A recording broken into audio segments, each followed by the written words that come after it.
All right, we're talking about graphic designers. So here's the deal. Graphic designers can range from really cheap to really expensive. And when I say really cheap to really expensive, I'm not talking about money. I'm talking about headaches and time.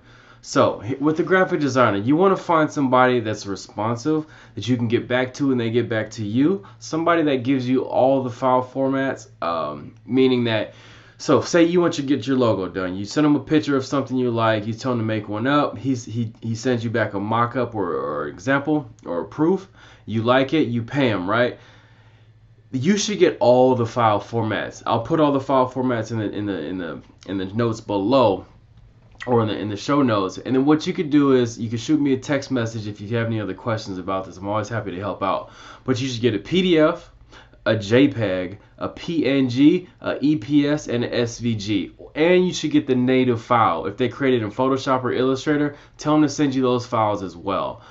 So you want to get all those file formats because there's different printers that work with different file formats. So if you send one printer a PDF, he might not be able to open it. But if you send him a PNG, he can open that, and he might work in Illustrator. So if you send him an Illustrator file, boom, it's fluent. It's a fluent communication.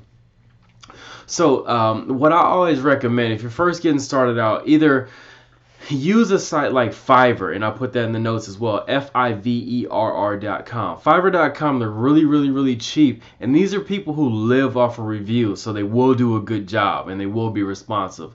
A lot of these people, and I've used them plenty of times, they're virtual assistants. They live in like the Philippines or in India, but they work hard, and they're cheap. So you can get a good logo for 10 to 15 bucks. I'm talking about if you sketch something up on a piece of paper, you take a picture of it on your phone, you send it to them, say, hey, make this in blue and white or black and purple. Boom, they'll send it back to you in a digitized format. You get the proof, you could pay them, they send you all the file formats. You can ask for whatever formats you want. I'll just say all of them, even the native files, and they'll send them to you. And that's Fiverr.com. Or you can find somebody that you locally know. Beware, I always hear these horror stories where you get a logo done from somebody, you pay them, and then all of a sudden they say, well, it took longer than it should have, you owe me more money, and then you don't want to pay more money, and then they hold the design hostage.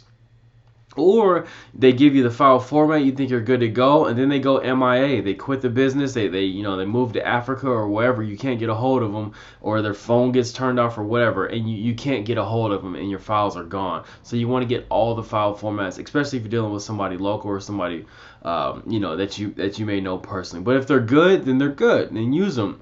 They can be pretty expensive. I mean, some people charge 75 to 100 bucks an hour. Sometimes logos can take 2 or 3 hours just to create, and then plus the back and forth and revisions. So I would first start off with Fiverr. If you don't already have somebody, I'll put that in the notes below. And then you can also shoot me a text message. If you have any other questions with it, I'll be happy to help out. We do logos as well, but we're expensive. I always point to people towards Fiverr. If you send me something real complex, I'll be honest, I'm just going to send it to Fiverr and just do an upcharge on it and make some money off the top. And then own it, and then you'll still own it, but I'll just be the middleman for that. So I mean that's mainly how it works. But shoot me a text message if you have any questions. I'll be happy to help out. Thanks for tuning in. Talk to you soon.